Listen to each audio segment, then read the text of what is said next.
Yesaya pasal 30. Celakalah anak-anak pemberontak.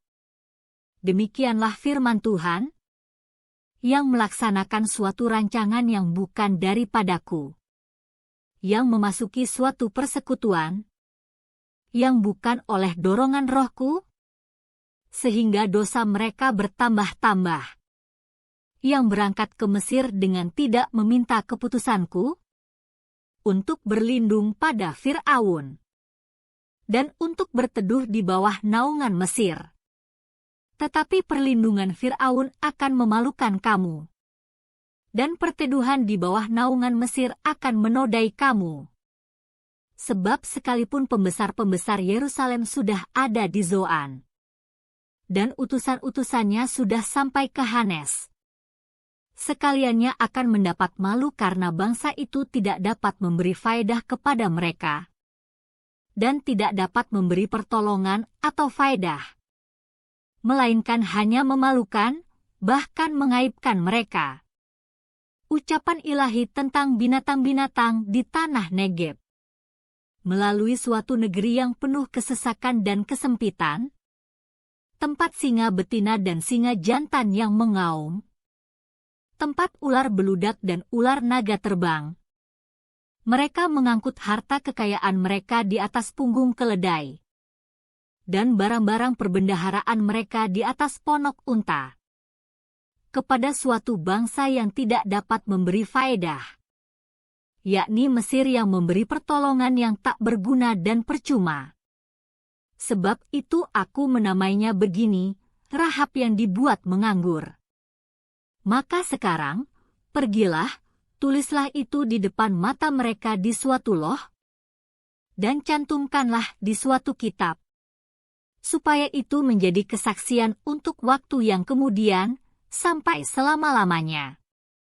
Sebab mereka itu suatu bangsa pemberontak, anak-anak yang suka bohong, anak-anak yang enggan mendengar akan pengajaran Tuhan, yang mengatakan kepada para tukang tilik, jangan menilik, dan kepada para pelihat, janganlah lihat bagi kami hal-hal yang benar, tetapi katakanlah kepada kami hal-hal yang manis. Lihatlah bagi kami hal-hal yang semu, menyisihlah dari jalan dan ambillah jalan lain. Janganlah susahi kami dengan yang Maha Kudus, Allah Israel. Sebab itu beginilah firman yang Maha Kudus, Allah Israel. Oleh karena kamu menolak firman ini, dan mempercayakan diri kepada orang-orang pemeras dan yang berlaku serong, dan bersandar kepadanya, maka sebab itu bagimu dosa ini akan seperti pecahan tembok yang mau jatuh, tersembul keluar pada tembok yang tinggi, yang kehancurannya datang dengan tiba-tiba, dalam sekejap mata. Seperti kehancuran tempayan tukang periuk yang diremukan dengan tidak kenal sayang. Sehingga di antara remukannya tiada terdapat satu keping pun yang dapat dipakai untuk mengambil api dari dalam tungku, atau mencedok air dari dalam bak. Sebab beginilah firman Tuhan Allah, yang Maha Kudus, Allah Israel. Dengan bertobat dan tinggal diam, kamu akan diselamatkan. Dalam tinggal tenang dan percaya terletak kekuatanmu. Tetapi kamu enggan. Kamu berkata, bukan? Kami mau naik kuda dan lari cepat. Maka kamu akan lari dan lenyap.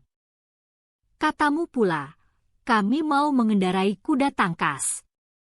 Maka para pengejarmu akan lebih tangkas lagi. 1000 orang akan lari melihat ancaman 1 orang. Terhadap ancaman 5 orang kamu akan lari. Sampai kamu ditinggalkan seperti tonggak isyarat di atas puncak gunung, dan seperti panji-panji di atas bukit. Sebab itu Tuhan menanti-nantikan saatnya hendak menunjukkan kasih-Nya kepada kamu. Sebab itu Ia bangkit hendak menyayangi kamu. Sebab Tuhan adalah Allah yang adil. Berbahagialah semua orang yang menanti-nantikan Dia. Sungguh, Hai bangsa di Sion yang diam di Yerusalem, engkau tidak akan terus menangis. Tentulah Tuhan akan mengasihani engkau, apabila engkau berseru-seru.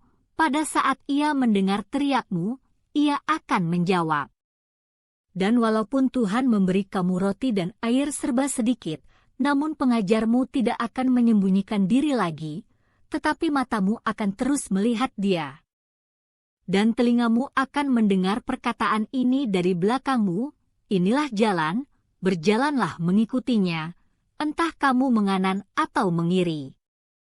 Engkau akan menganggap najis patung-patungmu yang disalut dengan perak atau yang dilapis dengan emas, engkau akan membuangnya seperti kain cemar sambil berkata kepadanya, keluar. Lalu Tuhan akan memberi hujan bagi benih yang baru kamu taburkan di ladangmu, dan dari hasil tanah itu kamu akan makan roti yang lezat dan berlimpah-limpah. Pada waktu itu ternakmu akan makan rumput di padang rumput yang luas. Sapi-sapi dan keledai-keledai yang mengerjakan tanah akan memakan makanan campuran yang sedap, yang sudah ditampi dan diayak. Dari setiap gunung yang tinggi dan dari setiap bukit yang menjulang akan memancar sungai-sungai pada hari pembunuhan yang besar, apabila menara-menara runtuh.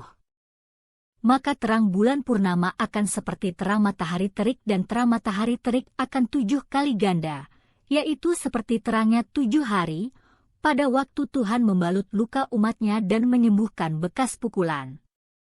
Tuhan datang menyatakan dirinya dari tempatnya yang jauh. Murkanya menyala-nyala, Ia datang dalam awan gelap yang bergumpal-gumpal. Bibirnya penuh dengan amarah, dan lidahnya seperti api yang memakan habis. Hembusan nafasnya seperti sungai yang menghanyutkan, yang airnya sampai ke leher. Ia datang untuk mengayak bangsa-bangsa dengan ayak kebinasaan, dan untuk memasang suatu kekang yang menyesatkan di mulut suku-suku bangsa.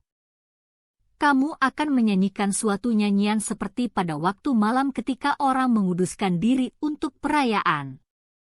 Dan kamu akan bersuka hati seperti pada waktu orang berjalan diiringi suling hendak naik ke gunung Tuhan, ke gunung batu Israel.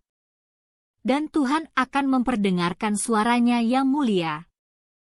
Akan memperlihatkan tangannya yang turun menimpa dengan murka yang hebat dan nyala api yang memakan habis.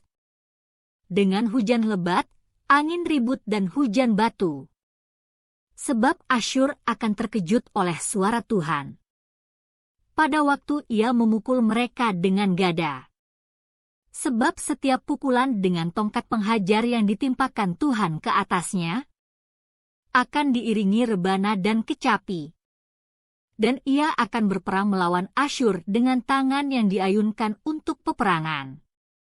Sebab dari dahulu sudah diatur tempat pembakaran, bukankah itu untuk raja? Dasarnya dibuat dalam dan lapang.